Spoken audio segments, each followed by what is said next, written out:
अल्लाह के फ़ज़ल करम से हमने माह रमज़ान के अंदर रोज़ा रखा, तरावी की इबादत की। हम अल्लाह के गुनहगार बंदे हैं। बहरहाल माह रमज़ान के अंदर हम लोगों ने जो भी किया है, अल्लाह ताला हमारी इबादत को कबूल फ़रमाए। और मैं ख़ास तौर से मालेगाँव शहर की आवाम से गुजारिश करूँगा कि शहर के हालात को देखते हुए माह रमज़ान ख़त्म होने के लिए अब एक 2-4 रोज़ का वक्फ़ा है। मैं पहले मेरी तरफ़ से ईद की पुरखुलूस मुबारकबाद देता हूँ अहलियान शहर को, ख़ास तौर से मेरे वार्डों की आवाम को।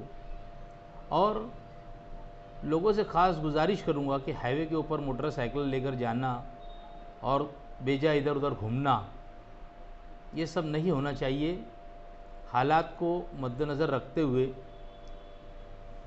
अपने अपने इलाकों में, अपने अपने घर के पास, अपने बाल बच्चों के अंदर ईद की खुशियाँ बाँटे, अपनी गली मोहल्ले में रहकर।